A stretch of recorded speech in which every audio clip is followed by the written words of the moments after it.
Cresci acreditando que minha mãe era o centro de todas as atenções. Dalva, com seus 40 anos, sempre se orgulhou de ser considerada bonita, mesmo depois do divórcio. Passava horas na academia, cuidava da pele, do cabelo, e gostava de se exibir em cada reunião de família. Eu a amava como filha, mas desde cedo percebia um incômodo. Ela não era exatamente uma mãe acolhedora, e sim alguém que competia comigo.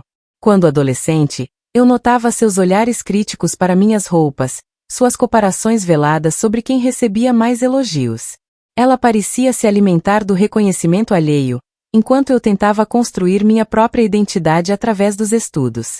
Quando entrei na faculdade de pedagogia, decidi que seria diferente dela. Queria que minhas conquistas viessem do esforço intelectual, e não da aparência. Não que eu não cuidasse de mim. Sempre fui uma jovem confiante da minha beleza, mas isso nunca foi prioridade. O que me movia era a sensação de que poderia ganhar o mundo com o conhecimento, com o meu jeito dedicado e batalhador. Foi nesse cenário que conheci José Carlos. Ele era aluno de Química, tinha um jeito doce, tranquilo, sempre prestativo. Nosso primeiro contato foi em um evento da faculdade, e desde aquele momento percebi que havia algo diferente nele. Ao longo do tempo, começamos a nos aproximar. Ele me oferecia ajuda com relatórios, dividíamos conversas longas no campus, e logo percebi que ele me olhava com admiração, não só por quem eu era por fora, mas pelo que representava por dentro. Nosso namoro foi sólido.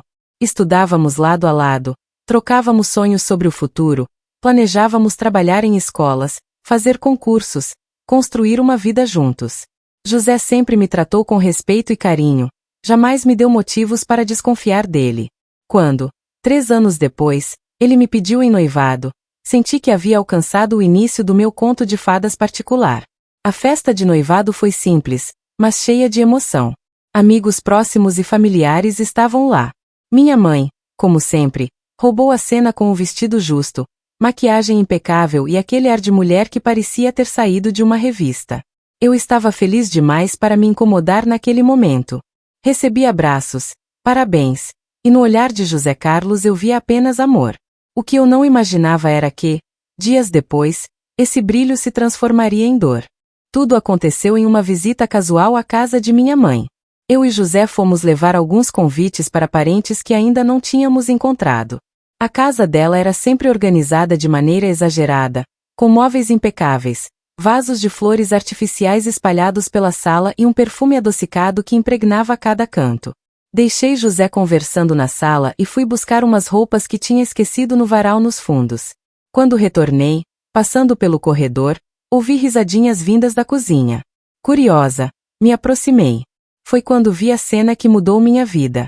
Minha mãe estava ao lado de José, próxima demais, tocando o braço dele de maneira insinuante. Ela sorria com aquele olhar que conheço tão bem, de quem deseja ser notada, desejada. Ele, visivelmente desconfortável, mantinha o corpo levemente afastado, mas não dizia nada. Seus olhos buscavam algum ponto na parede, como se quisesse escapar, mas permanecia ali, preso àquela situação absurda. A sensação que tive foi de nojo e incredulidade. O sangue me subiu à cabeça, minhas mãos tremiam, o coração acelerou. Aquilo não era um mal-entendido, era minha mãe se insinuando descaradamente para o meu noivo. Naquele instante, tudo o que eu havia ignorado antes, pequenos comentários, olhares atravessados, comparações sutis, se materializou em uma prova irrefutável. Passei os dias seguintes em tormento. Dentro de mim, 2 vozes brigavam. Uma dizia que José não havia feito nada, que apenas não soubera reagir diante de uma mulher mais velha e autoritária. A outra gritava que ele deveria ter se imposto, me defendido, afastado aquela situação na hora. Sua omissão corroía minha confiança, mesmo que eu não pudesse chamá-la de traição. Minha mãe, por outro lado, demonstrava zero arrependimento.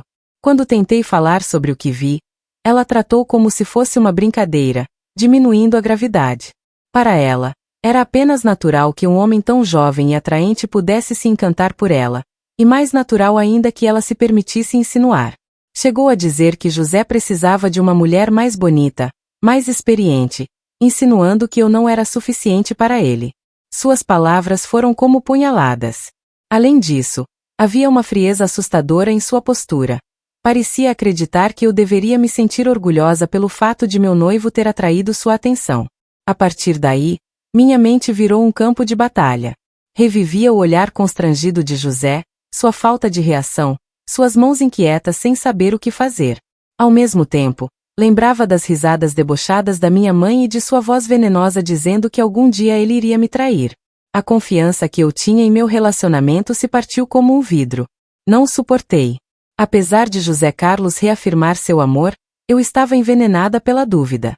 Cheguei à decisão de terminar o noivado. Não porque acreditasse que ele havia me traído, mas porque não consegui conviver com a sombra que minha mãe projetara sobre nós. Foi uma decisão tomada em meio ao desespero, mas naquele momento parecia a única saída para aliviar a angústia. José sofreu. Seus olhos demonstravam dor e incredulidade. Ele não protestou muito, apenas disse que respeitaria minha decisão, mas eu podia ver claramente que estava arrasado. Romper com ele foi como arrancar um pedaço de mim, mas eu me sentia encurralada. Tomada pela raiva contra Dalva, decidi expor sua verdadeira face.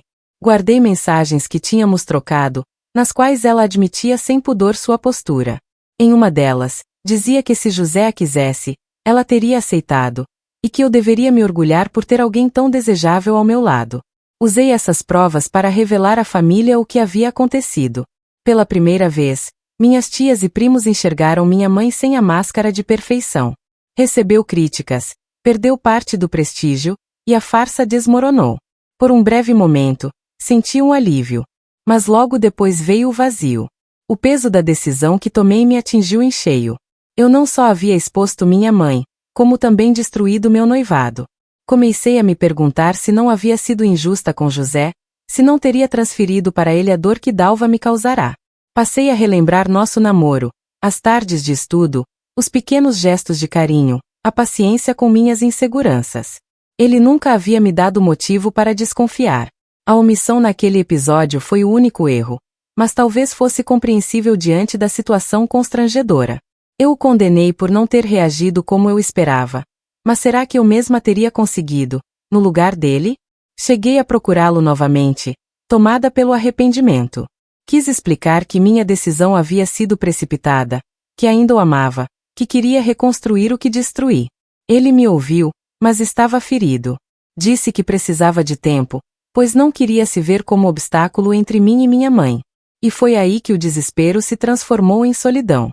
Perdi o noivado, perdi a confiança na minha mãe, e ganhei apenas dúvidas. Hoje, aos 22 anos, sinto-me como se tivesse envelhecido 10. Carrego comigo a lembrança de uma cena que não consigo apagar e a pergunta que me atormenta. Será que exagerei? Ou será que qualquer mulher, no meu lugar, teria feito o mesmo? O que sei é que, mesmo sem diálogos, meu coração trava uma batalha diária. Quero acreditar que o tempo vai curar, mas a ferida ainda sangra.